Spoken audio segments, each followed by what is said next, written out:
이강민의 잡지사 5월호 7번째 페이지. 산다는 게 뭔지 삶에 잡다한 고민이 있으시다면 우주 이야기를 들어보시면서 시켜보면 어떨까요? 그 고민이 먼지처럼 작게 느껴질지도 모릅니다. 오늘도 과학 커뮤니케이터 우주먼지님과 우주 이야기 나눠보죠. 먼지님 어서 오세요. 네, 반갑습니다. 항상 우주 이야기를 미리미리 알아보는 미리네를 사랑하는 남자 우주먼지 지용배입니다. 이야, 임기응변이 좋으시네. 예, 오프닝을 현장에서 보고. 네. 예. 저 오프닝에 딱 우리 선조들의 미리네 이야기가 나와서 네. 진짜로 이거는 라이브로 저희 합의된 게 아닌데 그렇죠. 잠깐 우리 청취자분들을 위해서 조금 좋은 정보 하나 좀 소개해드려도 될까요? 이런 게 재밌어. 예. 요즘에 경복궁에 가시면 네. 고궁박물관에서 예. 천상열차 분야지도 특별 전시회를 하고 있거든요.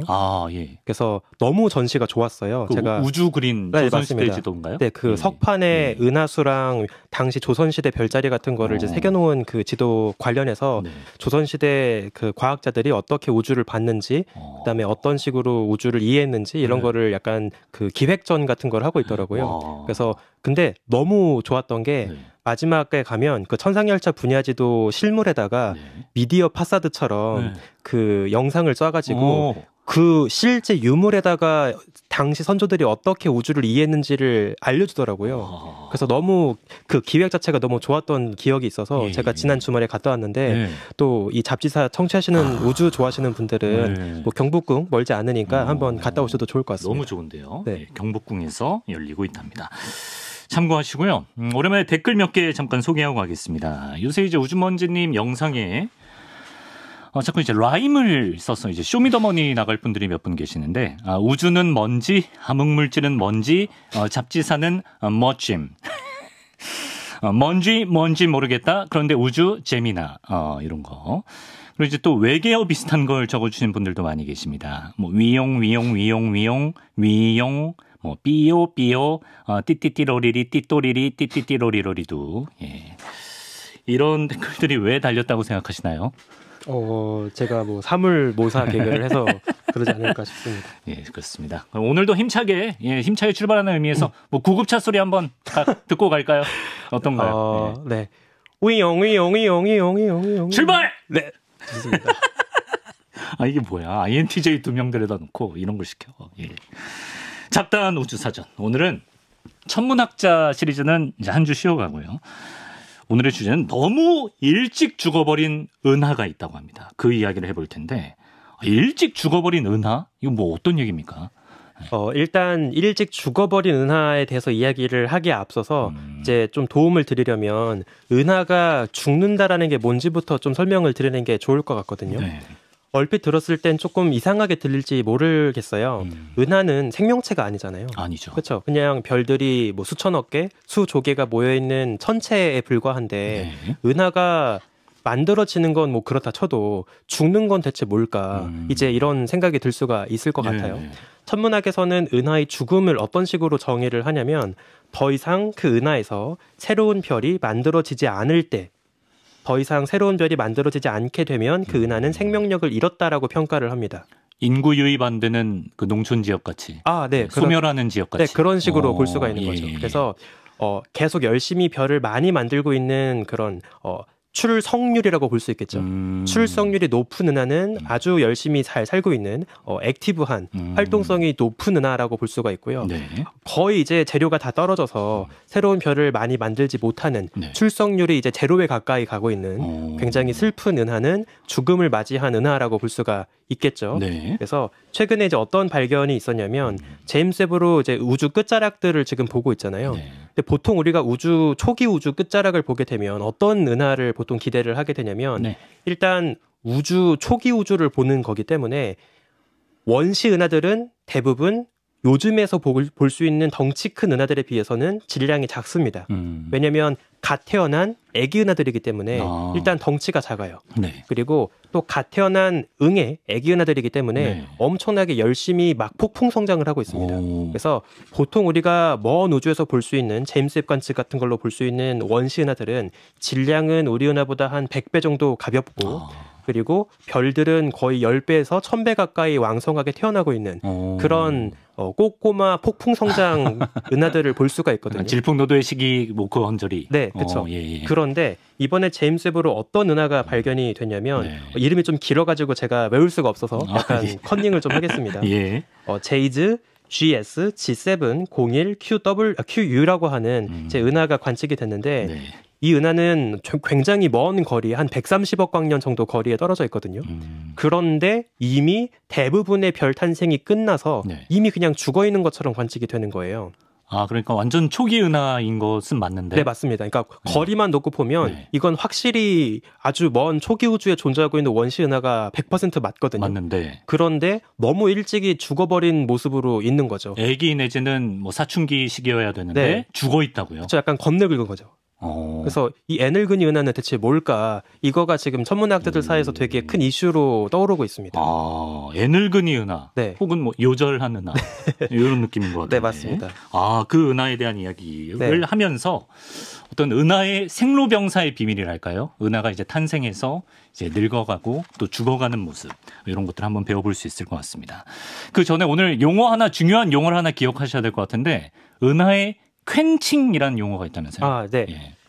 이건 좀 제 개인적인 이야기인데 사실 저는 이 단어를 좀 싫어합니다. 왜요? 왜냐하면 제가 그 연구할 때 교수님한테 많이 혼났던 단어 중에 하나거든요. 왜요? 아무래도 저는 이제 한국인이다 보니까 발음을 하기가 되게 어려워가지고 퀸칭. 이게 QUENCH로 이제 이어지는 단어인데 Q하고 U로 있는 단어가 우리가 좀 따라하기가 되게 어려운 좀 발음이에요. 퀘스천 할 때 그 조합인데. 이게 항상 제가 쿠엔칭이라고 하라라고 항상 혼났는데 이제 전 좀 습관이 돼가지고 그냥 짧게 퀸칭 이렇게 좀 많이 말을 하긴 하거든요. 아, 쿠엔틴 타란티노라고 해야 되는데 퀸틴 타란티노라고 했다가 혼났군요. 그래서 이제 쿠엔칭이 더 올바른 표현이긴 한데 제가 혹시라도 퀸칭이라고 하더라도 그냥 적당하게 이해해 주셨으면 좋겠습니다. 그래서 어떤 의미예요? 이게 퀸츠가 사전을 검색해 보시면 어떤 뜻을 갖고 있냐면 뜨거웠던 것의 열기를 식히게 하다, 아니면은 뭐 담금질을 하다, 또는 불을 끄다, 소화하다, 뭐 이런 뜻을 갖고 있어요. 그래서 우리가 천문학에서 은하가 생명력을 잃는 과정에서 이 쿠엔칭이라는 표현을 쓰고 있는 이유가 왜일지를 생각을 해보면 한창 활발하게 막 별이 탄생하고 엄청 파릇파릇하게 살고 있던 은하의 열기가 차갑게 식으면서 더 이상 별을 만들지 못하게 됐다. 그러니까 별 탄생의 열기를 꺼버렸다, 소화시켰다, 이런 의미로 우리가 그 별의 죽음을, 별의 노화 과정을 쿠엔칭이라고 이제 표현한다라고 보시면 되겠습니다. 그래서 되게 재밌는 것 중에 하나가 이따 또 설명을 좀 드리겠지만 그 천문학자들이 우주를 조금 친숙하게 이해를 하고자 하는 노력의 일환으로 우주에서 벌어지는 은하나 별들의 행태를 조금 인간적인 모습으로 의인화해서 약간 받아들이고 표현하는 경우가 많거든요. 뭐 예를 들면 은하 혼자 있다가 가스 물질이 막 사라져요. 그러면 이런 거를 뭐라고 하냐면 은하가 굶어가고 있다라고 해서 스타베이션, 이런 식으로 부르기도 합니다. 그래서 좀 그런 식의 표현을 많이 천문학자들이 쓰고 있다는 것도 함께 알아두시면 좋을 것 같습니다. 그러면 좀 더 직관적으로 이해할 수가 있을 것 같은데. 어쨌든 퀸칭이라는 단어, 쿠엔칭, 기억하시고요. 근데 먼저님, 은하에서는 무조건 새로운 별들이 무조건 탄생할 수 있는 건지, 아니면 어떤 특정한 조건이 갖춰져야 그런 탄생이 이루어질 수 있는 건지 궁금하거든요. 아주 좋은 질문인데요. 일단 은하가 처음으로 만들어지게 되면 갓 태어났을 때는 별들을 만들 수 있는 따끈따끈한 가스 물질이 굉장히 많이 있습니다. 그래서 이 가스 물질이 서서히 자기 중력으로 반죽이 되고 점점 밀도가 높아지게 되면 이제 그 덩어리들 속에서 별이 만들어지게 되는 건데요. 일단 별이 만들어지려면 가장 중요한 게 뭐냐면 이 가스 물질들이 높은 밀도로 반죽이 될 수 있어야 됩니다.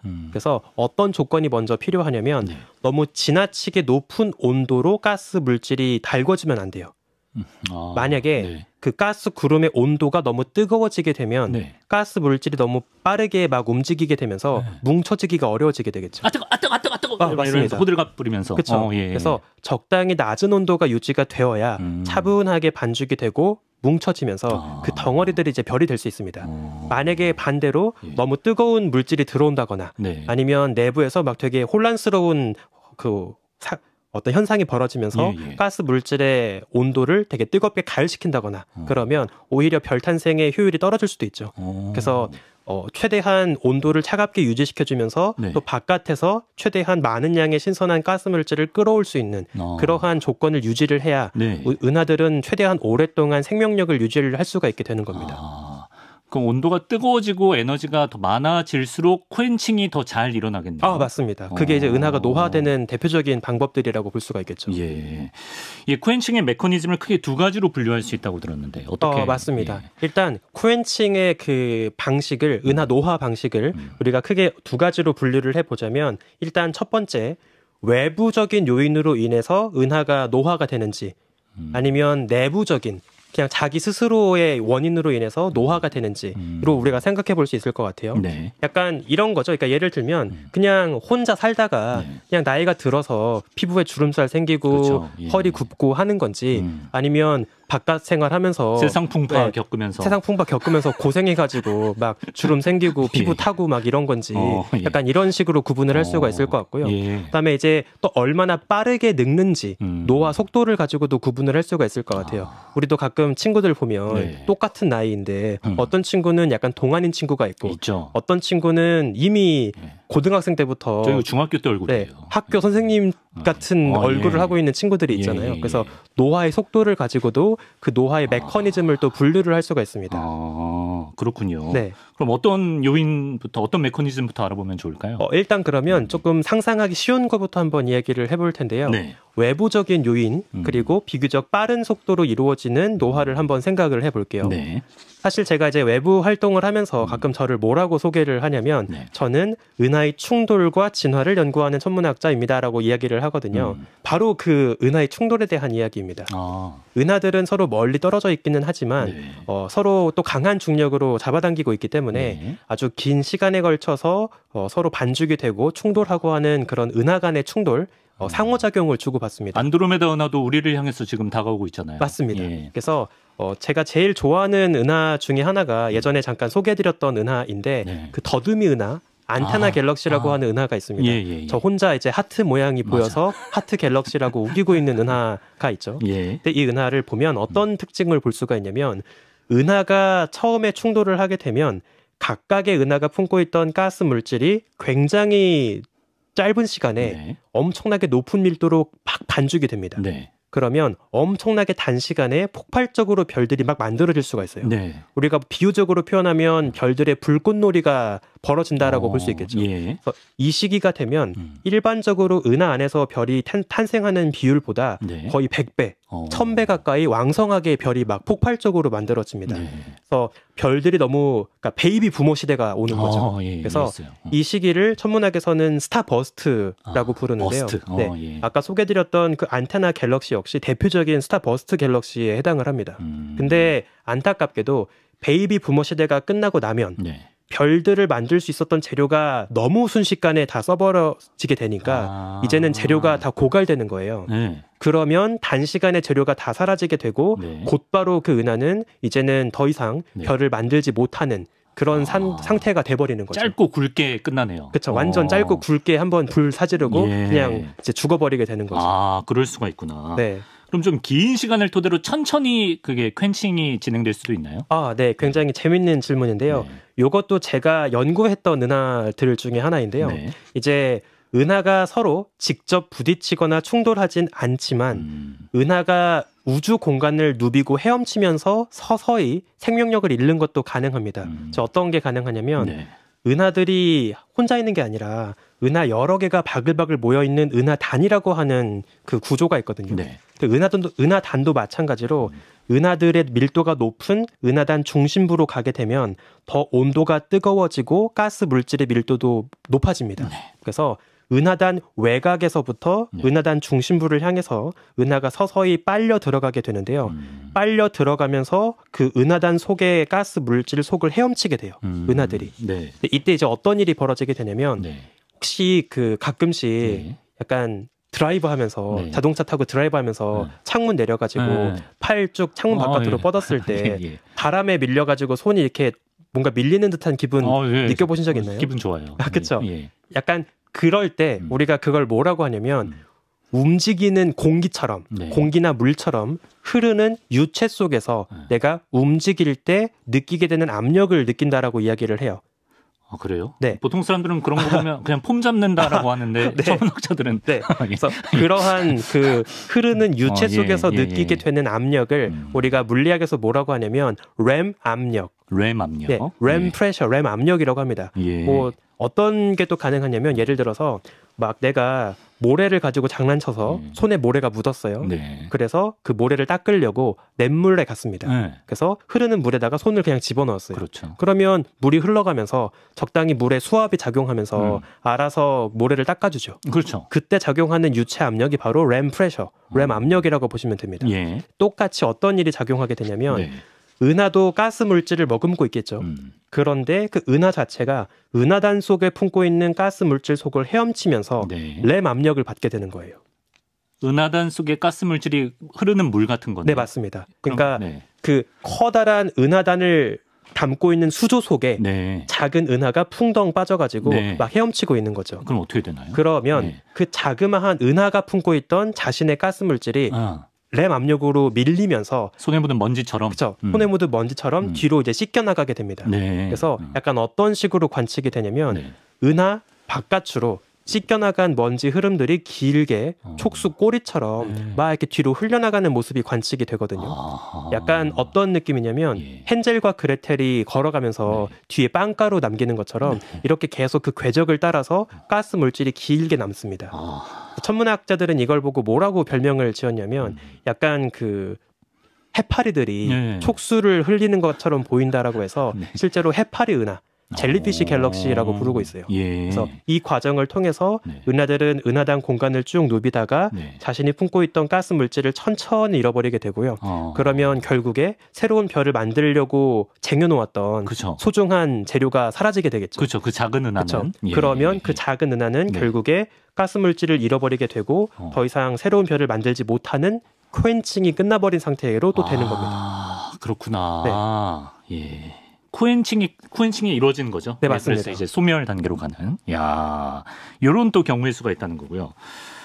그리고 이제 아까 외부 요인도 있지만 스스로 그냥 몸 안에서 이제 노화를 겪는 사람이 있듯이 이유드나 없이 약간 좀 독거은하인 경우에도 코엔칭이 벌어질 수가 있는 거죠. 맞습니다. 이것도 굉장히 좀 독특한 케이스인데요. 일단 좀 느린 속도로 벌어지는 혼자 늙어가지만 좀 긴 타임스케일로 벌어지는 느린 노화를 잠깐 소개를 드리면 모든 은하는 가만히 있어도 결국에 모습이 바뀔 수밖에 없습니다.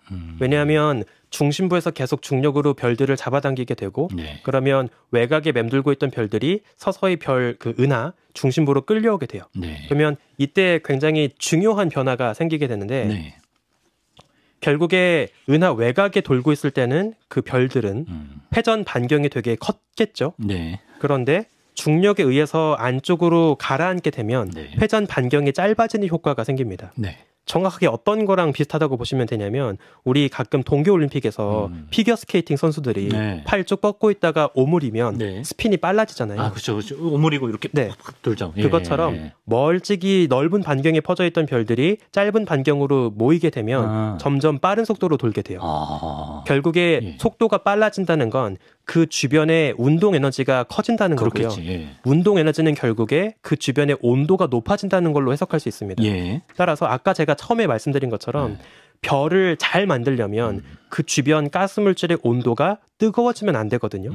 그런데 지금 은하 자체가 동글게 뭉쳐지면서 그 중심부의 온도가 더 뜨거워지고 있다 보니까 스스로가 점점 별을 만들 수 있는 능력을 잃어가는 거예요. 그래서 은하 자체가 점점 납작했던 원반 모양에서 동글동글한 주먹밥 모양으로 바뀌다 보니까 조금씩 은하를 만들지 못하는 천천히 그냥 자체적으로 코엔칭을 하게 되는 이제 그러한 과정이 또 가능한 거죠. 이게 이제 내부적인 요인으로 벌어지는 코엔칭입니다. 그리고 이제 내부적으로 벌어지지만 방금 소개드린 천천히 늙어가는 방식 말고 꽤 격렬하게 아주 짧은 단시간에 벌어지는 퀘칭이 하나 더 있습니다. 약간 조로 느낌이네요. 네. 그래서 이것만 좀 더 설명을 드리면 그 모든 은하는 중심에 아주 거대한 블랙홀이 살고 있거든요. 우리가 이거를 초거대 질량 블랙홀이라고 이제 이야기를 하는데 뭐 작게는 태양 질량의 수백만 배 질량에서 무겁게는 태양 질량의 수억 배 질량까지 되게 다양하게 있습니다. 근데 이 블랙홀들은 보통 블랙홀 하면 물질을 집어삼키는 존재라고만 생각을 하지만 꼭 그렇지만은 않아요. 그래요? 너무 지나치게 폭식을 하다 보면 미처 삼키지 못한 애들이 있거든요.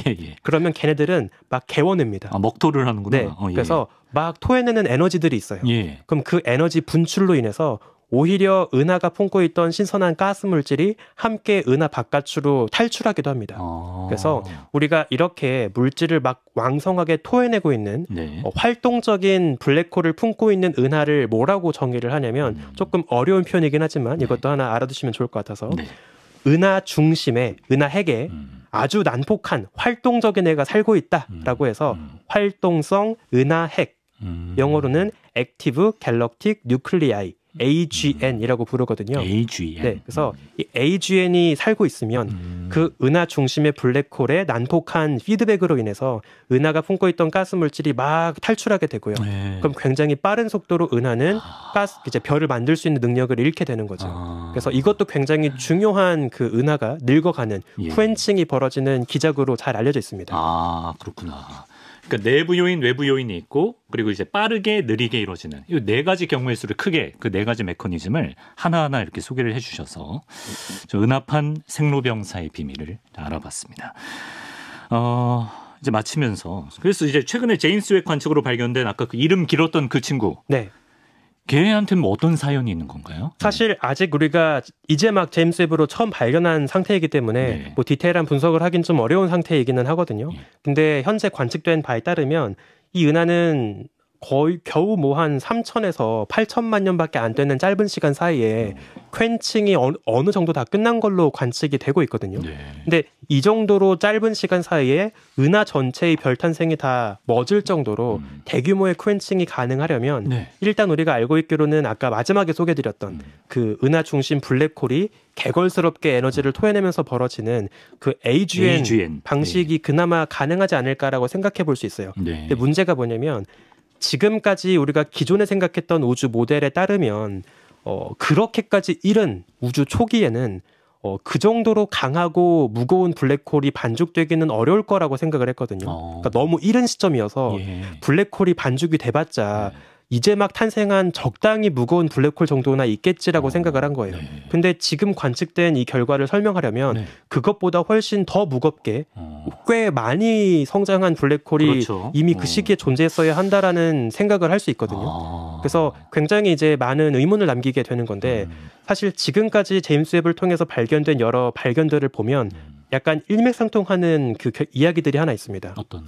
우주 초기 우주가 생각보다 꽤 빠르게 진화했을 가능성을 여러 차례 지금 보여주고 있어요. 그러니까 기존에 우리가 제임스 웹으로 진짜로 우주 초기의 모습을 보기 전까지 생각했던 것에 비해서 초기 우주가 꽤 빠른 속도로 진화했던 것 같다는 의심들을 서서히 하고 있거든요. 폭풍 성장을 한다? 꽤 초기에는 은하들도 꽤 빠르게 성장했고 블랙홀도 꽤 빠르게 성장했고 우리가 생각했던 것보다 초기 우주의 성장 속도가 꽤 빨랐던 것 같다. 이런 의심들을 조금씩 하게 하는 발견들을 계속 보여주고 있어서 이번 발견도 아마 그런 발견일 수 있지 않을까라는 생각은 해볼 수가 있을 것 같습니다. 그게 뭐 또 특별한 의미를 좀 도출해낼 수 있나요? 그 사실에서? 그렇죠. 왜냐하면 만약에 정말로 그 발견이 확립이 돼서 우주 초기의 진화가 우리가 알고 있던 것보다 더 빠르게 이루어졌다는 게 정말 확인이 된다면 우리가 지금 알고 있는 우주를 구성하는 암흑 에너지, 암흑 물질 그런 구성 요소들의 함량을 조금 손보게 될 수도 있을 거고요. 그러면 우리가 잘 만들어 놓았던 이 시뮬레이션 같은 것들도 조금 손보게 되면서 이제 지금까지 이해하고 있던 현대 우주론의 어떤 틀이 뭐 완전 뒤집어지는 건 아니지만 그래도 어느 정도는 약간 좀 바뀔 수 있는 그런 꽤 가치 있는 발견이라고 볼 수가 있겠습니다. 그래서 그러네요. 우리가 이전까지는 되게 재밌는 게 그냥 코앞에 가까운 우주만 보고 먼 우주까지의 모습을 외삽해가지고 예상을 한 거였거든요. 근데 실제로 제임스 웹으로 이제 보고 나니까 외삽해서 예상했던 거랑 좀 다르다는 걸 이제 우리가 서서히 발견을 하고 있는 거예요. 그래서 뒤늦게 관측으로 확인한 실제 모습에 다시 끼워 맞추기 위해서 이제 그동안 외삽했던 모델을 다시 손보고 있는 거죠. 그런 상황이라고 보시면 될 것 같습니다. 그런 의미에서 굉장히 큰 의의가 있는 발견이다. 그렇습니다. 마치기 전에 질문 하나가 들어왔는데요. 이 질문은 제가 잘은 모르지만 왠지 우리 좀 최고령 에디터가 한 질문이 아닐까 이런 좀 느낌이 드는데 혹시 노화된 은하가 다시 회춘할 수 있나요? 너무 좋은 질문입니다. 가능합니다. 예. 네, 실제로 그런 케이스들이 많이 있습니다. 네, 영어로도 뭐라고 하냐면 rejuvenate라고 했는데, 그러니까 실제로 은하가 다시 기사회생한다라고 이제 표현을 하는 거예요. 그래서 아까 말씀드린 것처럼 혼자 외롭게 늙어가다가 우연히 외부에서 가스 물질을 품고 있는 어린 은하가 지나간다. 그러면 그 어린 은하에게서 뱀파이어 같이 물질을 빼앗아 오는 거죠. 젊음의 기운을. 그렇죠. 그러면 다시 그 죽어가던 은하가 생명력을 얻고 회춘을 하기도 하고요. 아니면은 뭐 격렬한 또 충돌을 겪었을 때 다 죽어가다가 다시 또 잠깐 스탑워스를 하면서 또 잠시 행복함을 느낄 수도 있고요. 네, 그런 식의 회춘도 충분히 가능합니다. 우리 전 국장까지 지냈던 최고령 에디터가 상대적으로 덜 늙은 에디터들과 요새 일하면서 회춘했다는 평가가 많습니다. 좀 비슷하네요. 자, 여기까지. 최근에 이제 제임스 웹이 발견한 우주의 끝자락, 너무 일찍 죽어버린 은하 이야기까지 함께 들어보면서 여기서 먼지님 보내드리겠습니다. 먼지님 오늘도 말씀 고맙습니다. 네, 감사합니다.